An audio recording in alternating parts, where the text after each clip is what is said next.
Hey there! So guess what's happening? They've started production on Season 4 of The Chosen, and I know we're all itching to find out what's in store for us this time. Usually, I steer clear of spoilers, but I stumbled upon an interview with Dallas Jenkins.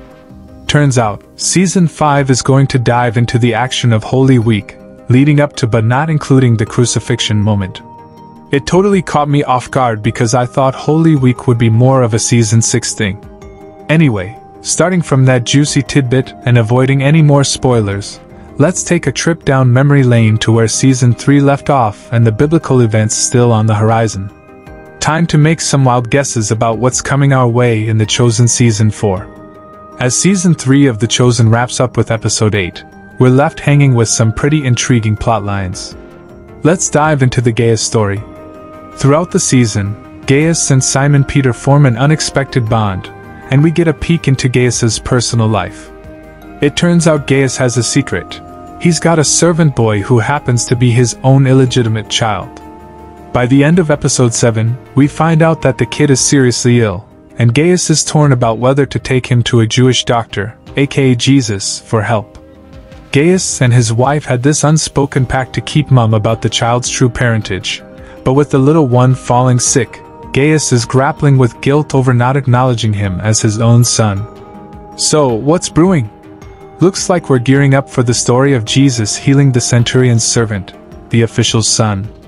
Now, let's unravel the tales of John the Baptist and Jesus. In Season 3, we kick things off with John the Baptist stuck in Herod's dungeon. As the season unfolds, he sends a message to Jesus questioning if he's the real deal as the Messiah. This leads to a powerful moment where Jesus publicly affirms his identity. But guess what?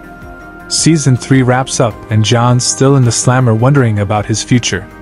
Meanwhile, Jesus' popularity soars, and he sends out the apostles to spread his teachings and miracles.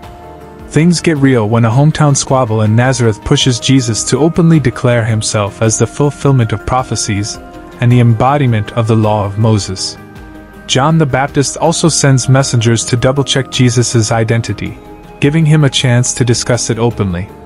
Oh, and let's not forget the jaw-dropping moment in the Season 3 finale, Jesus strolling on water, proving his divine nature like never before. The season wraps with a hint that Jesus is gearing up for a game-changing shift in how he tackles his mission. In the Shmuel story, midway through Season 3, Shmuel experiences a small triumph when the Sanhedrin issues a decree against false teaching, specifically targeting those claiming to be the Son of Man. Despite this, by Episode 7, Shmuel struggles to find witnesses to condemn Jesus based on the edict. In Episode 8, upon hearing about the feeding of the 5,000, he hurries to the Decapolis, encountering Jesus face to face for the first time since Season 1. Despite Jesus treating him kindly, Shmuel fails to recognize this grace, ending the season with limited progress and unwavering conviction in his cause. Turning to the Quintus story, at the start of Season 3, Quintus is initially angered by the formation of Tent City on the outskirts of Capernaum. Initially tempted to resort to force, he considers Atticus's alternative suggestion and fears Pilate's repercussions, leading him to restrain his anger. By the end of Season 3, Quintus's next moves remain uncertain, leaving viewers in suspense about his future actions. In the Atticus story, his intentions remain somewhat enigmatic as a Roman investigator and a close friend of Pilate. Throughout Season 3 of The Chosen, Atticus unexpectedly aids the Jesus movement in various subtle yet significant ways. The season finale leaves viewers in suspense about whether Atticus witnessed Jesus walking on water or not, adding to the intrigue surrounding his character. In the Decapolis story, initially, Jesus instructs his disciples to preach only to Jews and avoid Gentiles.